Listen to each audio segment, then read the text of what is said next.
Good evening. I'm going to go ahead and call to order the March 19th meeting of the West Bath Select Board. Please join us in the Pledge of Allegiance.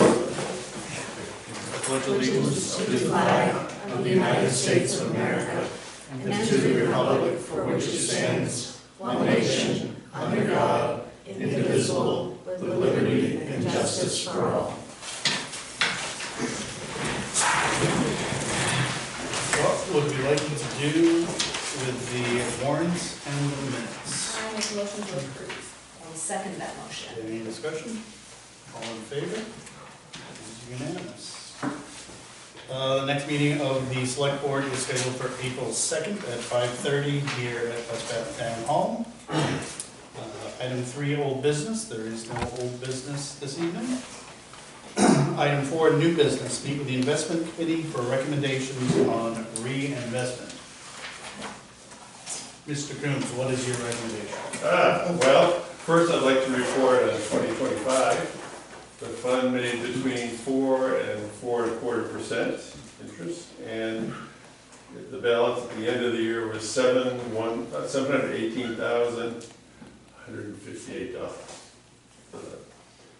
That was a good performance. In terms of reinvesting the recent maturity, we decided just to put it in the money market because at 3.6%, that's pretty close to where 2-year rates are.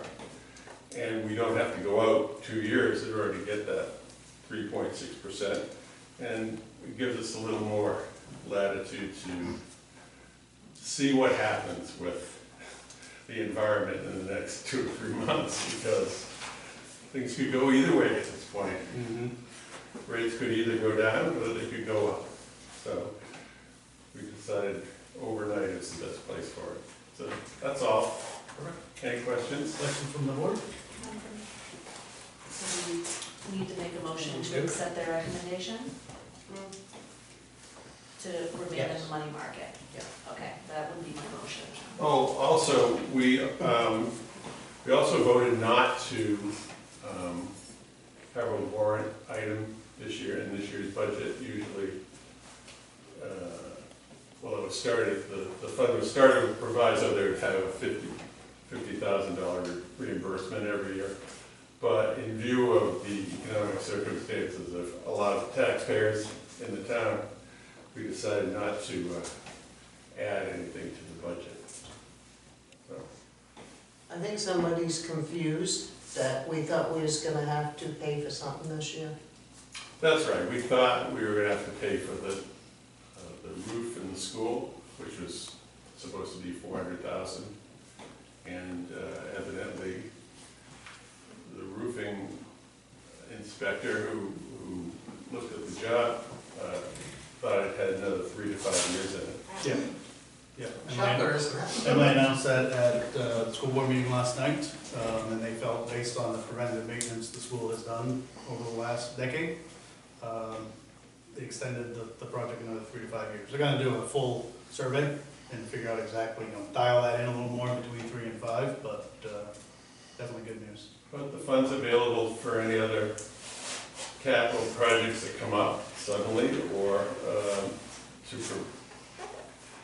use as a possible alternative to the tax anticipation notes, which would save some money. Okay. Just 1 second. I'm going to second Carly's motion. Now we can go on. I'm just curious, Paul, how much interest did we make this year? It was a little over 30,000. A little over 30. Yeah. Thank you. Any other board discussion? All in favor? That is unanimous. Thank you.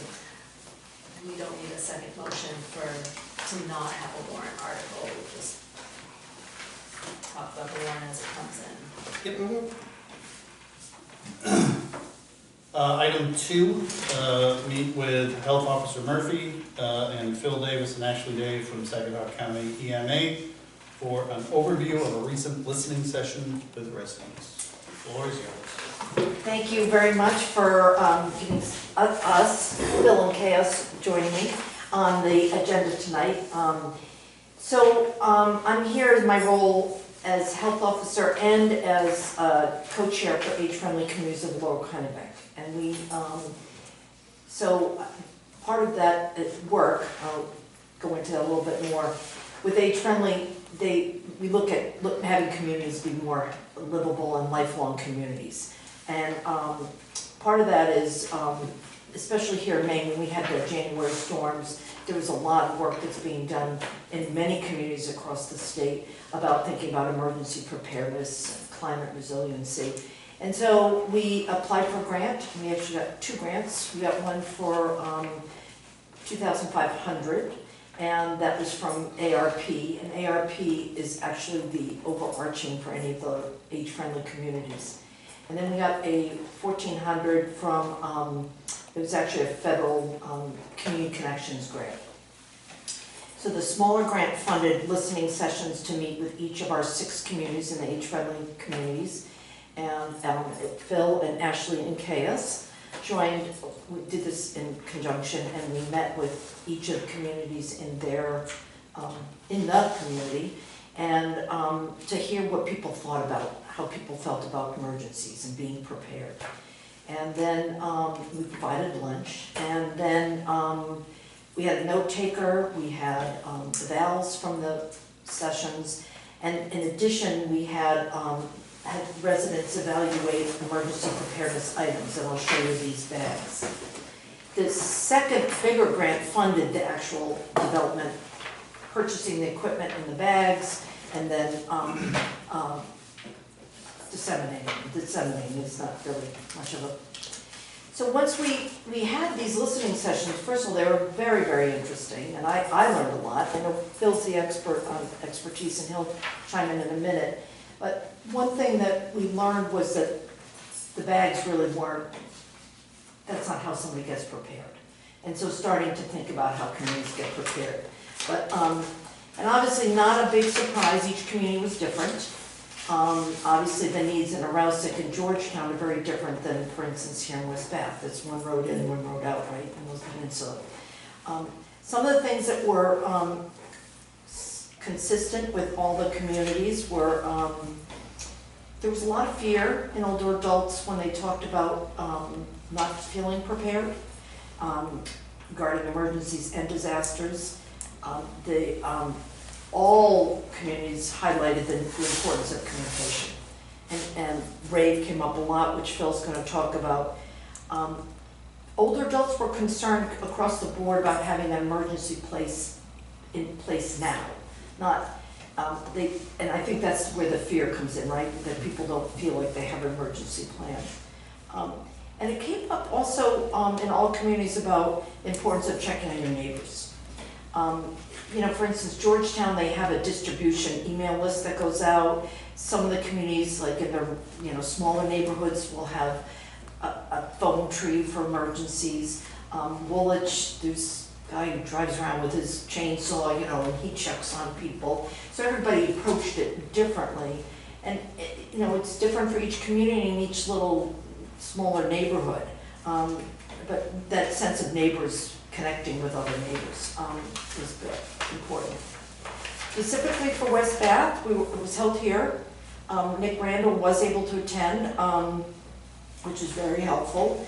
I think what I found that attendees really enjoyed having somebody from their local community being able to attend, so they appreciated that. Obviously it was Phil, Ashley, and myself.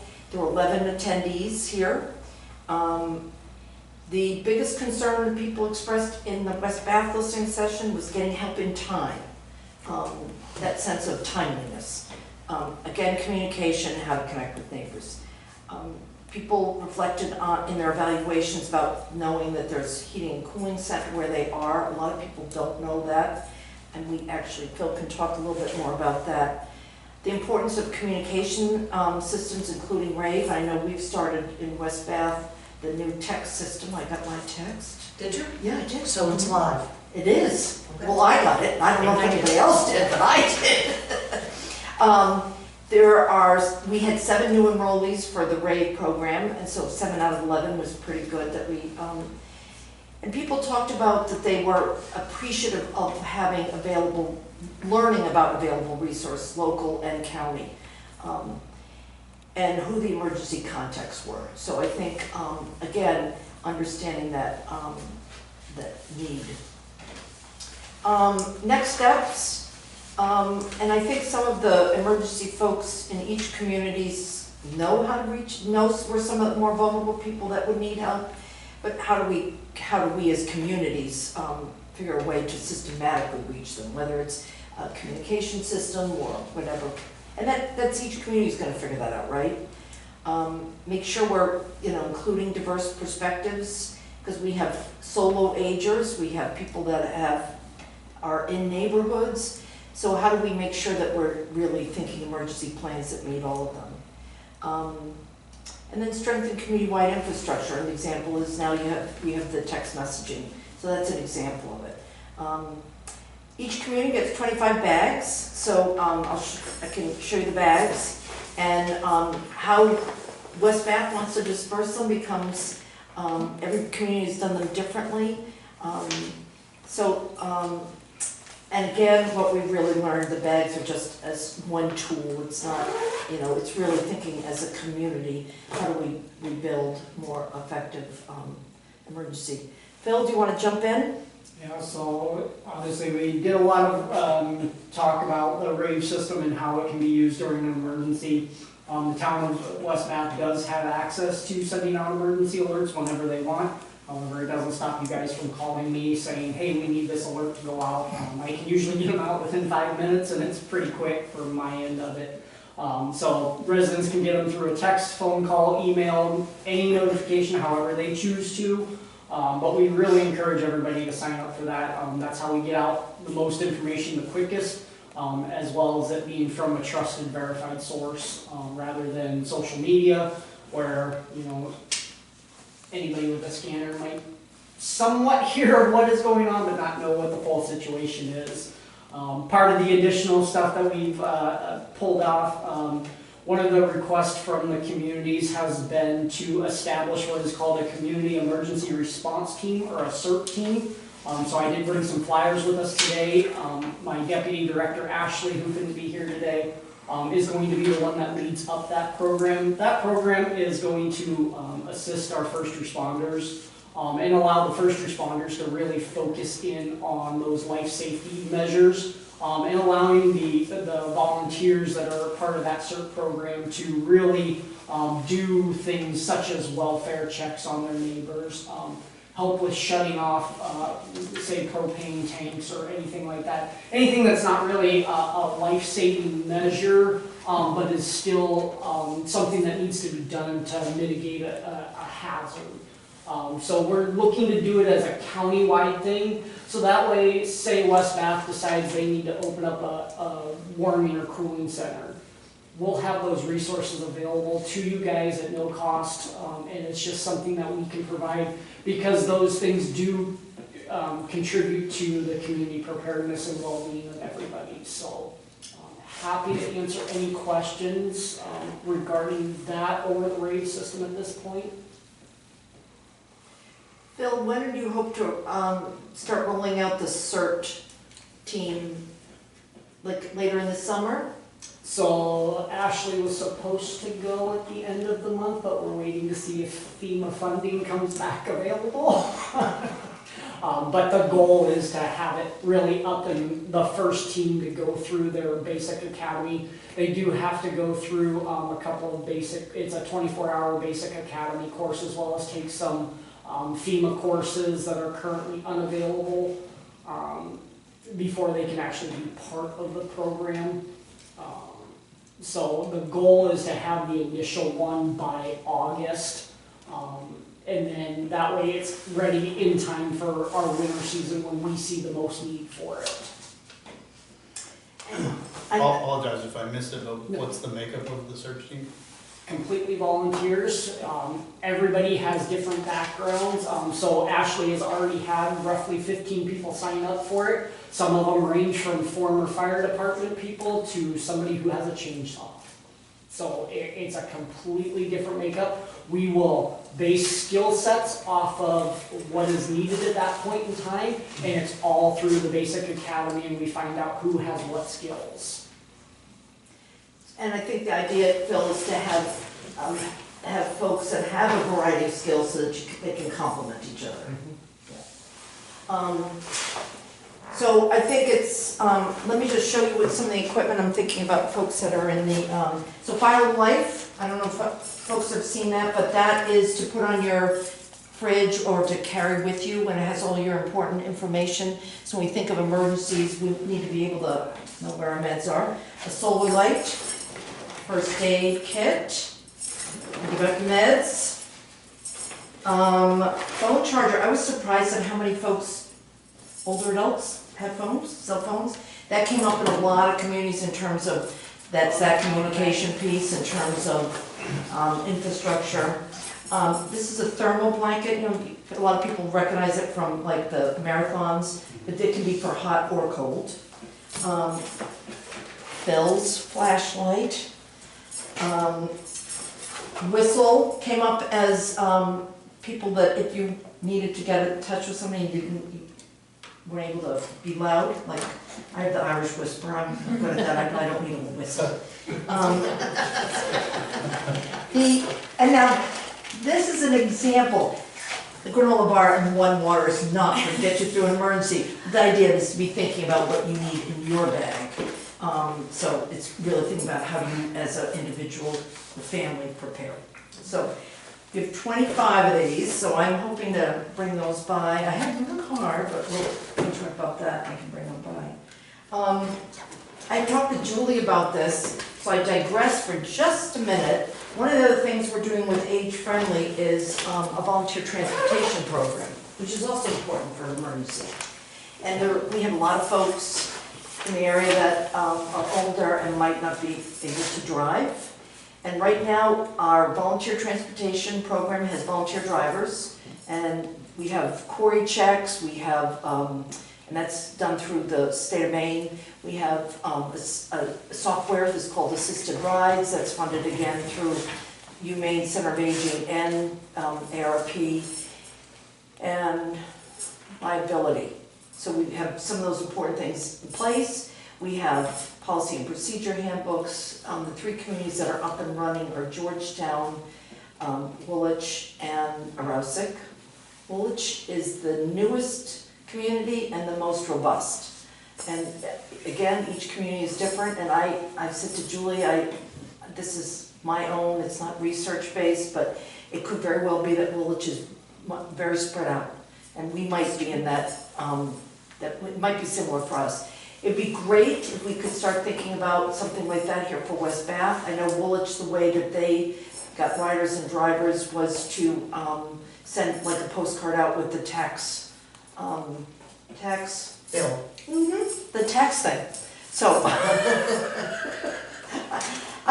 so I don't know if that's something, it probably has to be approved by the select board to do that. I mean, the text, it doesn't go until August, so it's not something, but I wanted to bring that up now while I'm here. To say if that's something you could consider, that I think it would be, if we had some interest, and that would be great to start offering folks in West Bath and making our communities a little healthier. Carly, you're thinking. Well, I have some questions, but I take it all in first. The age-friendly communities, are there regular meetings that are held on that, and how can people go to those? They're held once a month. Okay. And right now we have been, we're holding them at Maine Maritime Museum. We don't, because we're not a 501(c), we don't have any paid staff. Some age friendlies do, but partially because we're regional. There's only 4 regional age friendlies in the state of Maine. State of Maine actually has the 2nd most age friendly communities across the US. Massachusetts happens to have more than us, but the best thing would be, I'm trying to think about how to contact. How do you usually advertise for those? Like Well, with this listening session, I didn't know anything about it, so. Well, I forget, when was that? That was tax day or something, I want to say. It was in the, We had one scheduled and then we had to reschedule it. Yep, Yeah, It was- a while ago. it was a while, it was, Okay, so those are posted on our calendar on the website, and that's. I think we did. Yeah, we did. That one Yeah. we did, and we tried once and it was, we tried, Because you had to RSVP and you Yes. didn't have. yeah, because the grant, I didn't provide lunch, the grant provided lunch.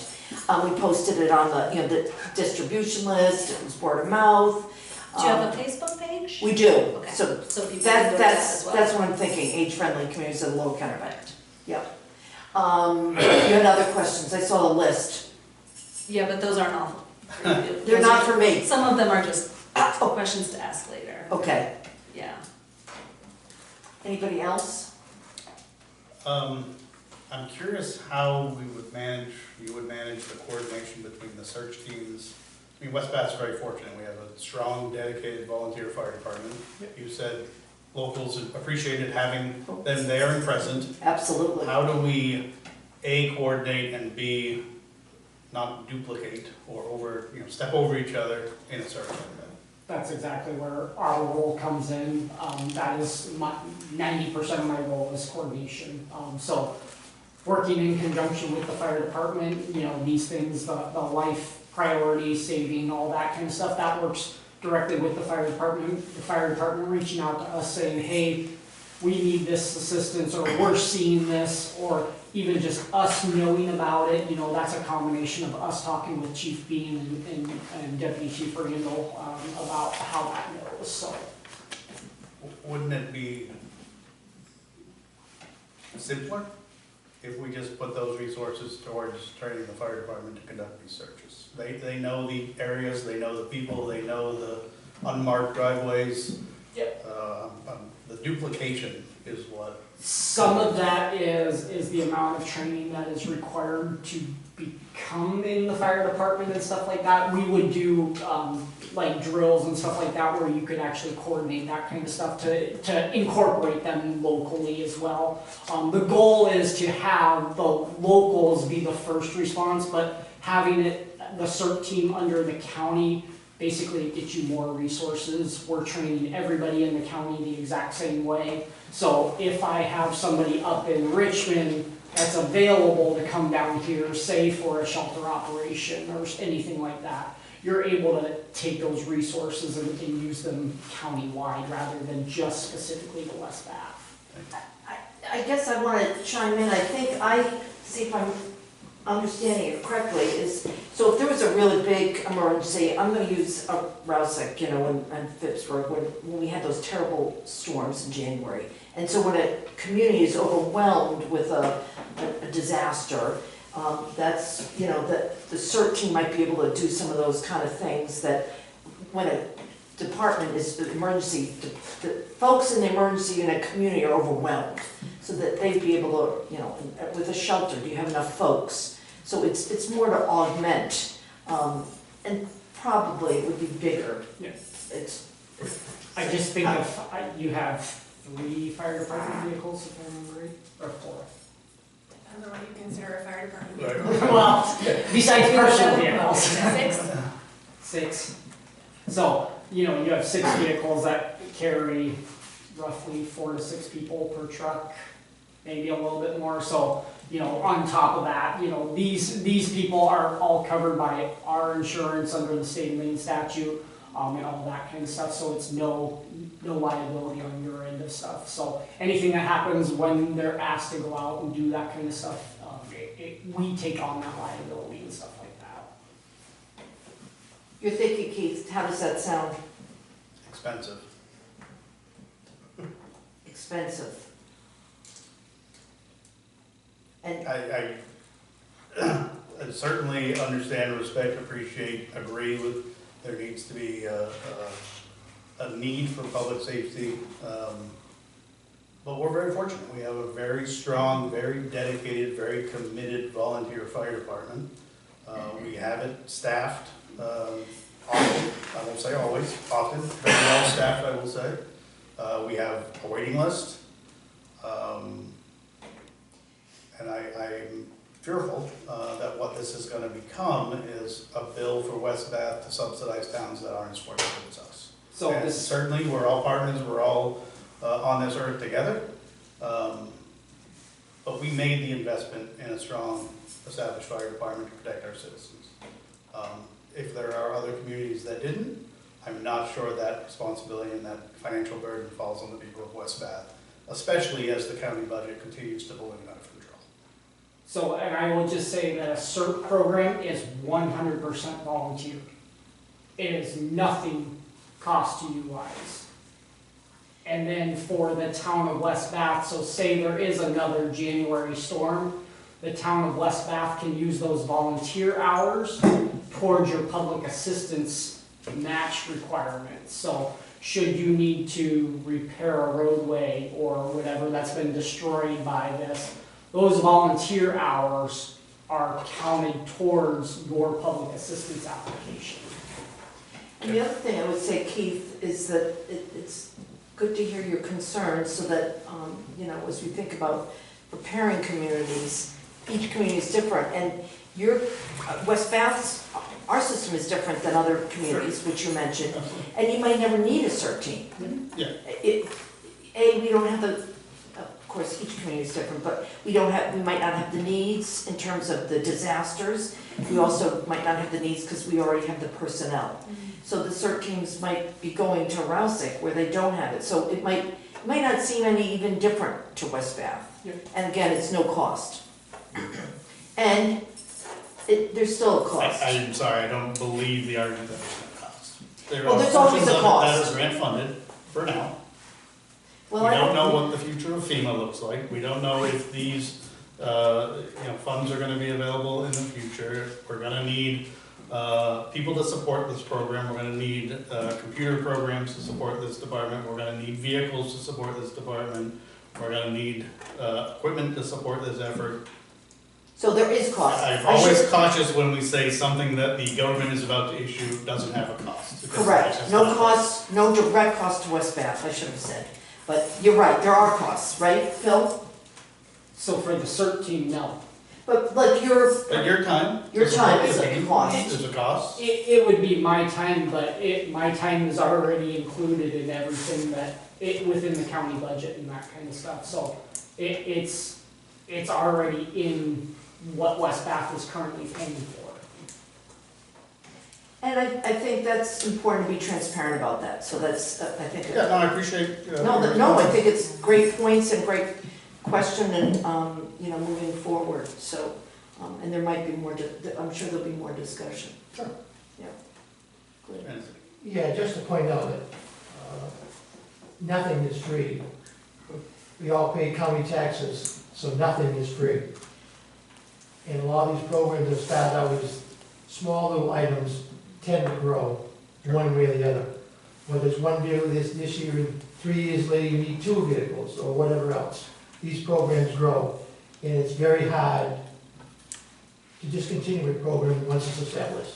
So, county taxes are not free. Well, I would not disagree with that, David. But the program itself, it's my time. No, but your time is coming time, Yep, and Ashley's time is coming time. yep. So it's all part of the county budget, which the last 3 years has gone up dramatically, as well as most budgets have.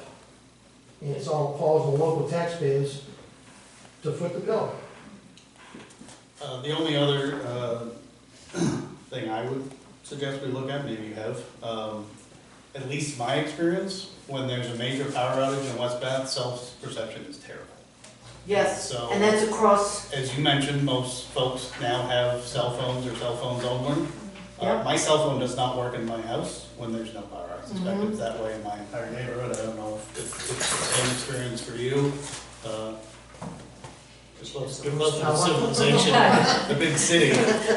Just something to keep in mind, especially as we start that talking came up about very much, Keith, excommunication. that people talked about having cell phones and then that tension of some people have landlines, but sometimes those don't work, and how do we get communications, and the rave system works on internet, so, that's a real tension. Yeah. And how do we, as a community, start to think about that, because that is across the board for everybody.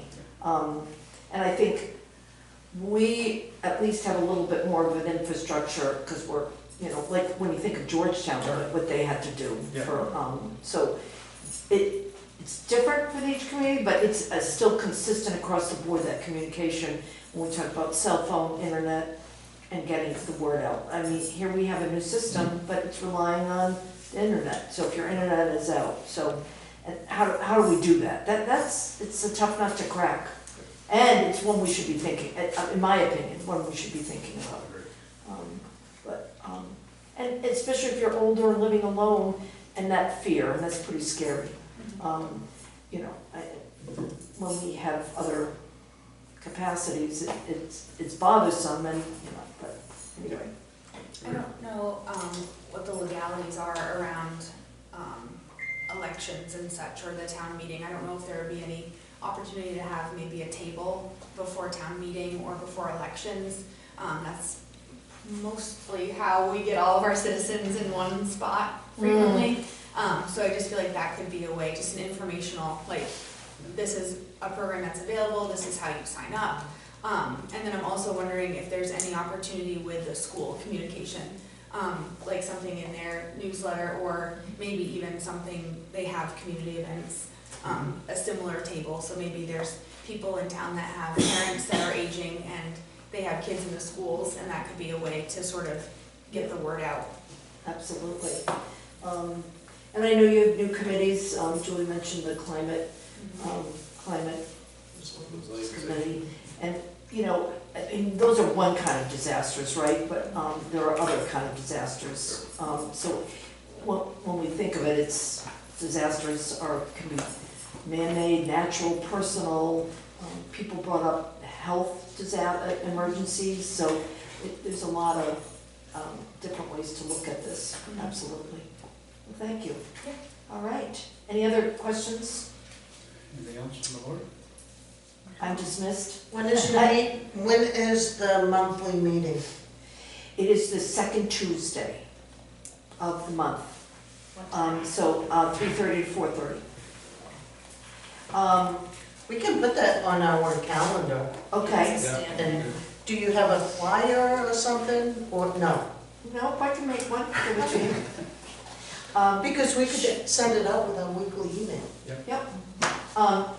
I'm thinking about, if that was something the select board was interested in terms of a volunteer transportation program, do we have to have, is that something you have to approve, or probably?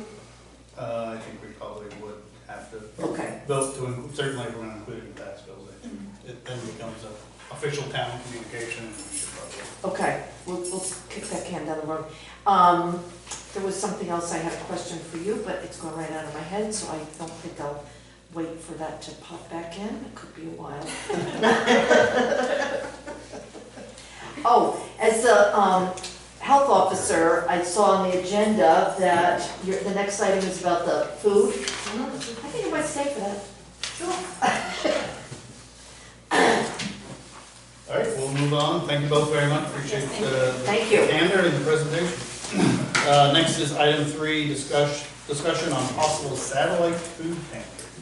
I spoke with Kimberly from the Bath Food Bank, and she was here one day, and she noticed the wood, asked how that went and where it came from. She didn't know anything about it, and then we talked about a possible satellite food bank that would be non-perishable items only. So we walked around down here, and if it was down here, somebody could call and we could let them in the back door, and we could use the closet in the hallway. And I don't know if that's any interest to you to see if it works, or she said if we do it, it could take a while for it to get up and going. But, I mean, the wood has hopefully gone to proper, but it's completely, I told her I would ask if you guys would want to try it. How does staff feel about it? I think it's great. staffing and supporting and, Mhm. Oh, yeah. We just have to call them and let them know what we need, they'd have it ready, run down, pick it up. By appointment, right? During, when we're open, they could call in, so we can let them in the back door, so So they nobody wouldn't need would. to make an appointment, they could just come over and call. Mhm. So long as we're open, we're here. Does the school still have a food pantry? I was thinking that same thing. I don't, you know, Bob, I don't know that, I think it, unfortunately, I think it probably stopped during COVID, and I don't know that, it came back. I know Morse does.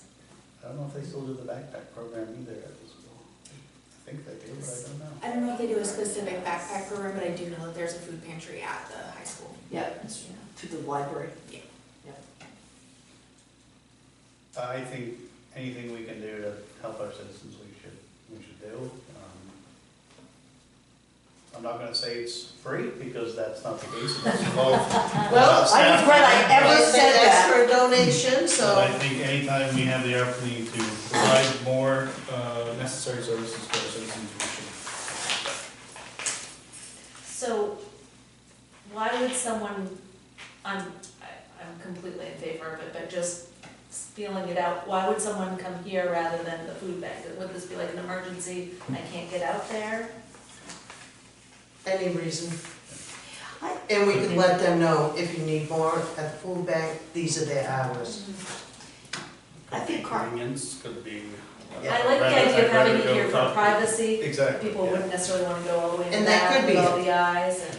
I was just gonna say, I think there's a lot of shame associated with food insecurity, and so if you're coming to your own little community, it feels more accessible, you know, it's more friendly, Yeah. less shame. Same products as, well, just non-perishables, I know they Yeah. have milk and refrigerated items. And Kimberly could give me, you know, and if somebody couldn't get to that, then I could work with Kimberly on how to help them. And if it's just a trial, if it doesn't work out, then there's nothing saying we're locked into anything. That's correct. We support the food bank, right? Absolutely. Yeah, so it's more reward for the investment we ask the town to make every year in the food bank. Reward's not the right word, sorry. We know what you're saying. Or benefit. Yes. Do you want a formal Motion? vote on that? I'll go ahead and make a motion that we support a satellite food pantry here at Town Hall in partnership with the food bank. I'll second that. Discussion? All in favor? That is unanimous. And if I needed somebody to go pick it up, I could call Deidre. Next is item 4. Selectmen contingency reimburse Todd said animal control officer for housing animals. So I spoke with Todd Monday. There was a fire Saturday night and a barn where goats were living, 5 goats, I believe. And he has the goats. He's taking care of them while he works for Kristen and DA's office on what's gonna happen. And And Kristen's the town attorney. yes.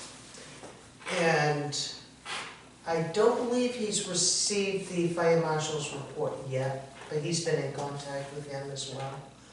But feeding the goats, he's going through a half bale of hay a day, and it's $10 a day. Yes. And I spoke to Todd as well about this, and I think the town needs to do something, because it's $9 to $10 a bale, plus grain, and just his time to take care of the animals. This is not happened very often, but the town should certainly take care of this for him. And he's using Maria's trailer to house them in. So she can't use her trailer, so.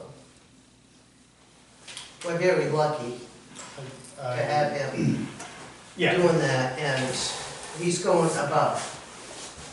I certainly don't think the animal control officer should bear the financial burden for this, but I'm curious what options we have to seek reimbursement from the owners of the goats. They're not owned by us either. It's, Not likely. If done. yeah, you might be then able to better. So if this goes to prosecution, then time the to- county would collect restitution. So the town could submit a bill to the DA's office for that. Perfect. Yep, So we could be reimbursed when they pay that. And I'm just not, maybe up to $500, it's not a lot, Sure. but. County.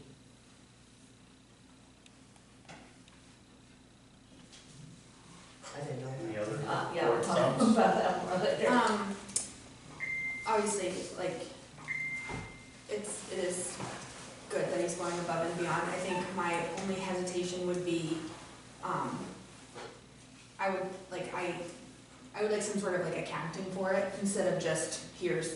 Yes, I did tell them, Yeah, I need some kind of, yeah, like, Yeah. I used this Correct. much and times, like, that's my only hesitation. I don't want it to just be a. no, I told them I would need, because this just came to me, as you can see, after I sent out the Yeah. agenda. Yeah. And then my second question would be, I just don't understand why he is pending communication from the fire marshal's office. Like, I don't understand how fire marshals and the ACO, like, wouldn't that be going through our fire chief? Well, the ACO needs it to take it to the DA. Okay. I just wanna make sure. He's been talking with the fire chief. Yeah, I just wanna make sure all over. parties are. Yeah, they're all talking together. Okay, perfect. I'll go ahead and make a motion that we use board contingency to reimburse the animal control officer for the housing of Said goats. said goats, so long as we are provided with receipts and that the town seek appropriate means for restitution. I'll second As that. appropriate. Any discussion? All in favor? Thank you very much. Certainly are. Thanks to the Money animal for control goat officer for babysitting. helping the goats. Item 5, public comments. So one thing I did want to, why I stayed here, is I did want to introduce the town to Canine Chaos. He is Maine's first and only crisis response canine. Best way I can describe him is a therapy dog on steroids. He can actually integrate with our first responders on scene and not be in their way. He gets utilized roughly about 10 to 15 times a month, just here within Saginaw County, as well as a couple of surrounding areas and stuff like that. So one of the biggest differences between him and a therapy dog is he's actually trained to sense out stress. So usually I can give him a few commands and I can tell who's the most stressed out in the room based on that kind of stuff. So just wanted to introduce him to the town west staff. Great, thank you. You should bring him to a county budget meeting. I was told to put them all in the office. Any other public comment? All right, brings us to item 6, future agenda items. April 16th, we will be addressing the budget committee recommendations and approving the town meeting warrant. Any other items we'd like to see on future agendas? Oh, I had thought, mentioning the climate resiliency committee. I know that the ATV club used to at one point do a roadside cleanup. And I didn't know if there would be any opportunity to make that more town-wide. And if so, if that would be an appropriate thing for the climate resiliency committee to be a part of. It made me, the town that I came from does like a town-wide Yeah. cleanup, and it's one of those things, every year that I see the ATV club doing it, I'm always like, oh, I wish I would have known about that, and then It's in April. yeah, and it's usually, I feel like, that one particular stretch. They just do state road. Yeah. And I think they do Berry's Mill up to the ATV crossing. Yeah, the town that I grew up in, my grandfather actually started the litter patrol. And what he did is they advertised it, and each, like citizen, if they wanted to, took like the chunk of their road. And then they all like were able to throw away anything they collected at the dump. So it wasn't like a cost to anybody. Well, and Phippsburg is townwide, right? Mhm. Yeah. Yeah, It we was go, here years ago. we go to the fire department, check in, and we're assigned a section of the road. Yeah. And that's, lots of times it's on the same day. Oh, perfect. Everything's getting cleaned up. Cleaning up the whole peninsula. Yes. Any future agenda items? No, I think we're doing good. All right, I agree. Select board comments and announcements, speaking of trash. Free dump day is scheduled for April 11th, and you may bring one truck and trailer load per household, no hazardous waste. Speaking of hazardous waste, Brunswick is having theirs. I just received a notice. It's April 25th, and on April 6th, you have to go online to sign up. That will be on the website, in the poster. Well, it will go out in Monday's email also. Do they need a town rep or no? And that one. And also, text.gov is sign up. It's working. Is the widget on our website, is that where people should go to sign up? It is on there today. Okay, great. Ooh. Encourage people to take a look at the website, sign up for text notifications. Any other comments or announcements? I will comment that Chaos identified our tax collector as a stressed individual, so I would like to thank her for filling in and the extra duty that she'll be doing. I was hoping nobody caught that. Thank you. I was thinking his detector was broken because he wasn't near me. With that, I'll make a motion to adjourn. Second. All in favor? Unanimous, thank you, everyone.